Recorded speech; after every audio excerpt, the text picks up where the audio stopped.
আসসালামু আলাইকুম সুপ্রিয় দর্শক, আরেকটি নতুন রেসিপিতে আমার রান্নাঘরে আপনাদের সবাইকে স্বাগতম। আশা করি দূর এবং কাছের যেখান থেকে ভিডিওটি দেখছেন সবাই অনেক ভালো আছেন এবং সুস্থ আছেন। যেই গরম পড়েছে, এই গরমে দেখা যায় মাছ মাংস কোনো কিছুই ভালো লাগে না, কিন্তু এরকম কাঁচা আমের ডাল হলে কিন্তু এমনিতেই পেট ভরে ভাত খাওয়া যায় এবং শরীরও কিন্তু ঠান্ডা লাগে। এই আমটা তৈরি করা খুবই সহজ, কিন্তু খেতে ভীষণ মজা। তা চলুন এই আম ডালটা আমি কিভাবে রান্না করেছি সেটা আপনাদের মাঝে শেয়ার করি। এই আম ডালটা একটু ঘনও না আবার একটু পাতলাও না, মিডিয়ামে ভালো লাগে।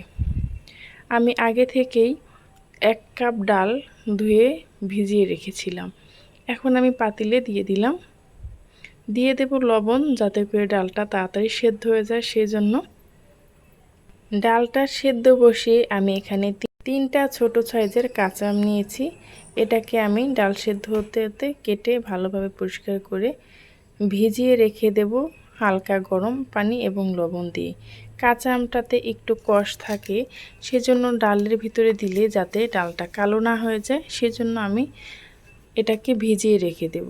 যতক্ষণ না পর্যন্ত ডালটা আমি রান্না করব ততক্ষণ পর্যন্ত এটা ভেজানো থাকবে। দেখতে পাচ্ছেন ডালটা কিন্তু খুব ভালোভাবে সেদ্ধ হয়ে গেছে। এখন আমি একটি ডাল ঘুটনি দিয়ে এটাকে ভালো করে ব্লেন্ড করে নেব। এটাকে দুভাবে হাতের তালুতে নিয়ে ঘোরালে কিন্তু খুব সুন্দরভাবে এটা হয়ে যাবে। এভাবে আমি 2 মিনিটের মতো ডালটাকে ভালোভাবে ব্লেন্ড করে নিয়েছি। খুব সুন্দরভাবে কিন্তু ডালটা ব্লেন্ড হয়ে গেছে। এখন আমি এখানে দিয়ে দিচ্ছি চা চামচের হাফ চা চামচ হলুদ গুঁড়ো।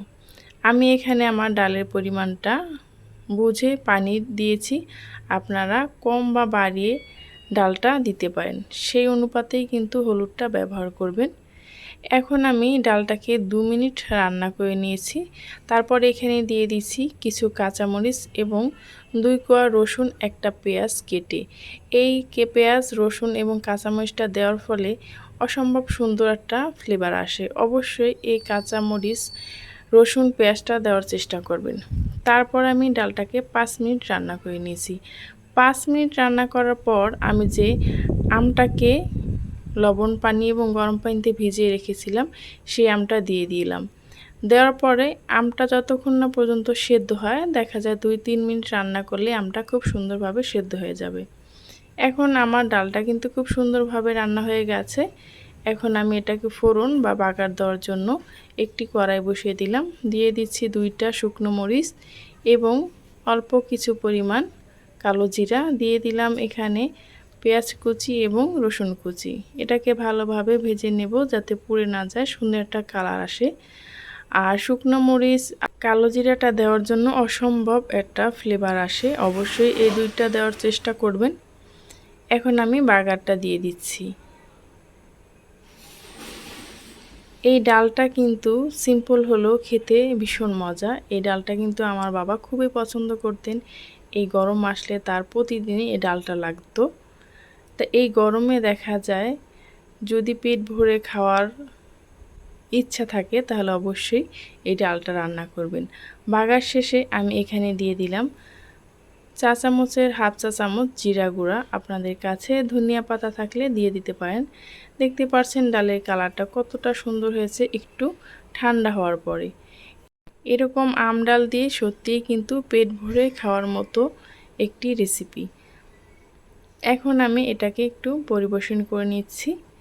এ পর্যন্ত যারাই আমার সাথে ছিলেন তাদেরকে জানাই অসংখ্য ধন্যবাদ।